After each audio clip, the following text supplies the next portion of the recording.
Hey everybody, my name's Kyle and this is Track by Track, music reviews, news, and commentary. As pop music artists go, Lady Gaga is someone whose musical talent I respect, but to date none of her releases have truly resonated with me. I've heard a few of her albums and I'm familiar with all the monster hits, but I've never really been all that interested in adding any Lady Gaga to my collection. Still, I decided to take a chance with her innovative 2021 release, Oreo.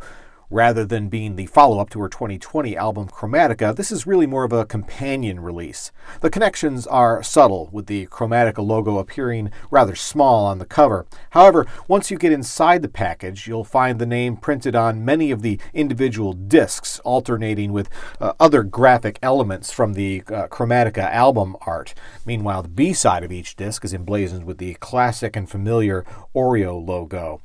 As the dramatic tear-through cover art implies, each of the discs inside is indeed a bold experience in color.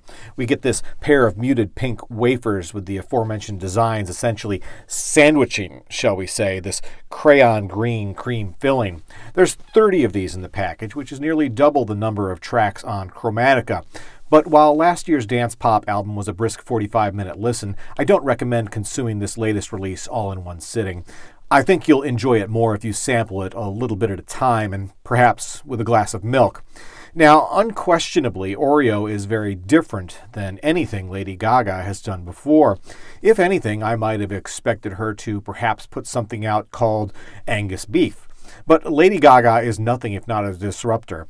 Indeed, Oreo is very likely the sweetest thing she's put out to date. And although it isn't explicitly holiday themed, there's definitely a hint of Christmas here. Unlike the traditional Oreos, Lady Gaga's spin on the classic have a strong sugar cookie flavor to them. There's not a hint of chocolate to be found. If anything, the flavor is closer to vanilla, which is perhaps the first time that word has ever been used to describe something from Lady Gaga.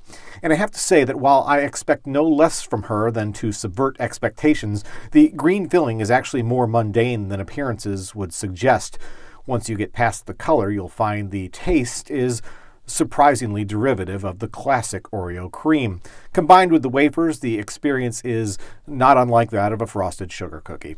They're much sweeter than golden Oreos, and because of that, I'd say a little goes a long way. And while the artifice is part of the novelty, the artificial quality may be the least appealing aspect. Oreo is a mass-produced product. If your enjoyment makes you forget that, it's a success. For me, these unfortunately tip the scale in the opposite direction. So between the sometimes overwhelming sweetness and the ever-present sensation of artificiality, I don't think I'll be recommending Lady Gaga Oreos. But if you've got little monsters in your house that would be amused by a pink and green cookie, it may be worth picking up a package just for fun. Once again, my name's Kyle, and this has been Track by Track. Thanks for watching, and I'll see you next time.